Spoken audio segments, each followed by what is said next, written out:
Hi hello friends, good evening all of you.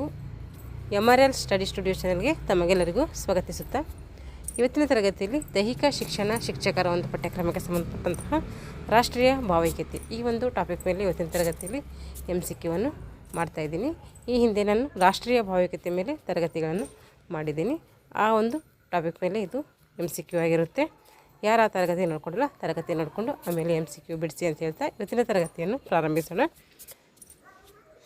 ಇಲ್ಲಿ ನಾನು ಹಿಂದಿನ ತರಗತಿಯಲ್ಲಿ ರಾಷ್ಟ್ರ ಧ್ವಜ, ರಾಷ್ಟ್ರಗೀತೆ, ರಾಷ್ಟ್ರ ಲಾಂಛನ, ಹಾಗೆ ರಾಷ್ಟ್ರೀಯ ಗೀತೆ, ಹೀಗೆ ರಾಷ್ಟ್ರೀಯ ಚಿಹ್ನೆಗಳ ಕುರಿತು ತರಗತಿಯನ್ನು ಮಾಡಿದ್ದೀನಿ.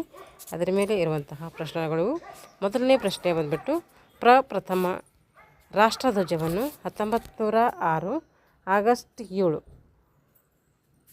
1906 ಆಗಸ್ಟ್ 7ರಂದು ಕಲ್ಕತ್ತಾದ ಯಾವ ಚೌಕದಲ್ಲಿ ಆರೋಹಣ ಮಾಡಲಾಯಿತು ಅಥವಾ ಆರೋಹಣಗೊಳಿಸಲಾಯಿತು ಅಂದರೆ ಪಾರ್ಸಿ ಬಾಗನ್ ಎನ್ನುವಂತಹ ಒಂದು ಪ್ಲೇಸಲ್ಲಿ ಏನು ಮಾಡ್ತಾರೆ, 1906 ಆಗಸ್ಟ್ 7ರಂದು ಆರೋಹಣ ಮಾಡ್ತಾರೆ.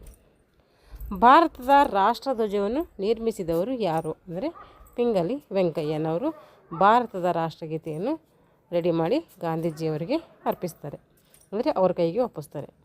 1947ರವರೆಗೆ ಯಾವ ಧ್ವಜ ಭಾರತದ ರಾಷ್ಟ್ರ ಧ್ವಜವಾಗಿತ್ತು ಅಂದರೆ ಇಂಗ್ಲೆಂಡಿನ ಯೂನಿಯನ್ ಜಾಕ್ ಧ್ವಜ ಏನಾಗಿತ್ತು ಅಂದರೆ 1947ರ ಮುಂಚೆ ಈ ಒಂದು ಇಂಗ್ಲೆಂಡ್ನ ಯೂನಿಯನ್ ಜಾಕ್ ಅನ್ನುವಂಥ ರಾಷ್ಟ್ರಧ್ವಜವನ್ನು ಬಳಸ್ತಾಯಿದ್ರು.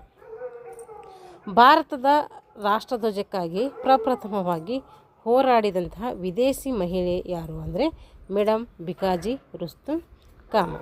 ಭಾರತದ ರಾಷ್ಟ್ರಧ್ವಜಕ್ಕಾಗಿ ಪ್ರಪ್ರಥಮವಾಗಿ ಹೋರಾಡಿದಂತಹ ವಿದೇಶಿ ಮಹಿಳೆ ಯಾರು ಅಂತ ಕೇಳಿದರೆ ಮೇಡಮ್ ಭಿಕಾಜಿ ರುಸ್ತುಂ ಕಾಮರವರು.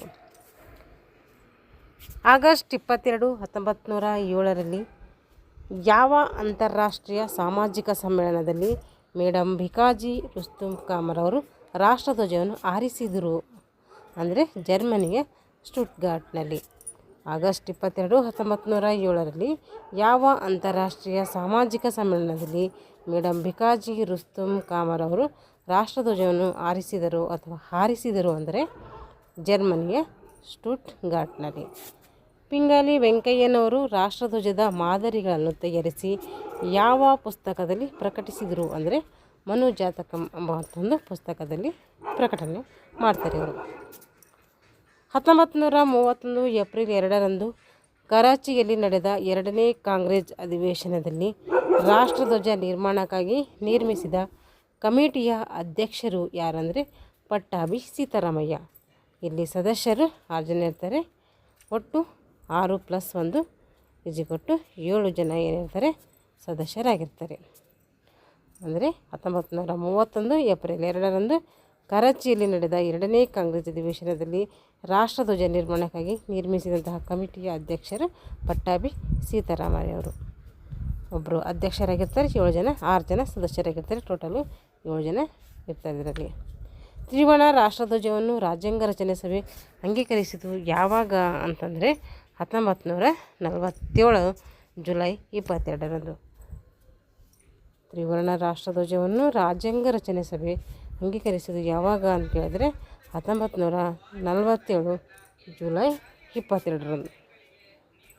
ಧ್ವಜ ಸಂಹಿತೆ ಭಾರತ ಎಂಬ ಹೆಸರಿನ ಬದಲಾಗಿ ಭಾರತೀಯ ಧ್ವಜ ಸಂಹಿತೆ 2002 ಅನುಷ್ಠಾನಗೊಳಿಸಿದ್ದು ಯಾವಾಗ ಅಂದರೆ ಜನವರಿ 26, 2007ರಂದು.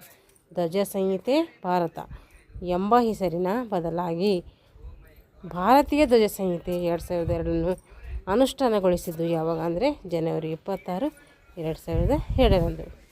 ಜನಗಣ ಮನ ಎಂಬ ರಾಷ್ಟ್ರಗೀತೆ ಎಷ್ಟು ಸಾಲುಗಳನ್ನು ಹೊಂದಿದೆ ಅಂತ ಕೇಳಿದ್ರೆ ಅದು 13 ಸಾಲುಗಳನ್ನು ಹೊಂದಿದೆ. 48ರಿಂದ 52 ಸೆಕೆಂಡ್ ಒಳಗೆ ಏನು ಮಾಡಬೇಕು, ನಾವು ಆ ರಾಷ್ಟ್ರಗೀತೆಯನ್ನು ಹಾಡಿ ಪೂರ್ಣಗೊಳಿಸಬೇಕು. 5 ಪ್ಯಾರಾಗಳನ್ನದು ಹೊಂದಿದೆ.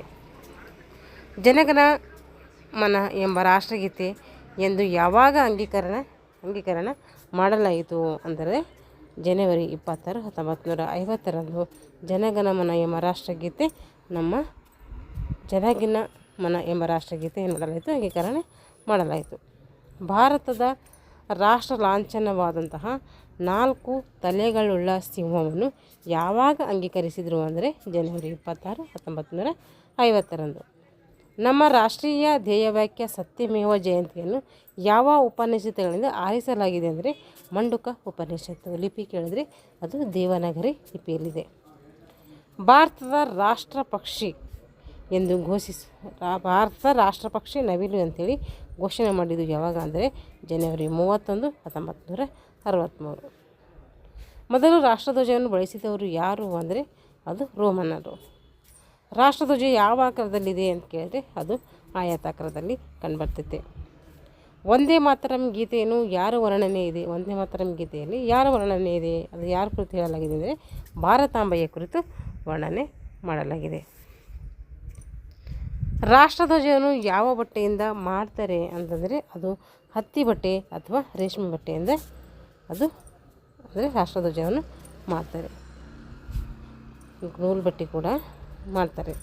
ನಮ್ಮ ರಾಷ್ಟ್ರ ಲಾಂಛನವನ್ನು ಎಲ್ಲಿಂದ ಆರಿಸಿಕೊಳ್ಳಲಾಗಿದೆ ಅಂದರೆ ಸಾರನಾಥದ ಅಶೋಕ ಸ್ತಂಭದಿಂದ ನಮ್ಮ ರಾಷ್ಟ್ರ ಲಾಂಛನವನ್ನು ಆರಿಸಿಕೊಳ್ಳಲಾಗಿದೆ. ನಮ್ಮ ರಾಷ್ಟ್ರ ಲಾಂಛನ 4 ಸಿಂಹಗಳುಳ್ಳ ಒಂದು ಸಿಂಹಭೂತಿಗೆ ಅಂತೀವಿ, ನಮ್ಮ ರಾಷ್ಟ್ರ ಲಾಂಛನ ಅಂತೇಳಿ ನಾವು ಕರಿತೀವಿ. ಇಷ್ಟು ರಾಷ್ಟ್ರೀಯ ಭಾವೈಕ್ಯತೆ ಬಗ್ಗೆ ಸಂಕ್ಷಿಪ್ತವಾಗಿ ತಿಳ್ಕೊಂಡಿವಿ. ಮುಂದಿನ ತರಗತಿಯಲ್ಲಿ ಮುಂದಿನ ಒಂದು ಟಾಪಿಕ್ನೊಂದಿಗೆ ಮತ್ತೆ ಭೇಟಿಯಾಗೋಣ ಅಂತ ಹೇಳ್ತಾ ಇಲ್ಲಿಯೇ ತರಗತಿಯನ್ನು ಮುಗಿಸ್ತಾ ಇದ್ದೀನಿ. ಎಲ್ಲರಿಗೂ ಧನ್ಯವಾದಗಳು.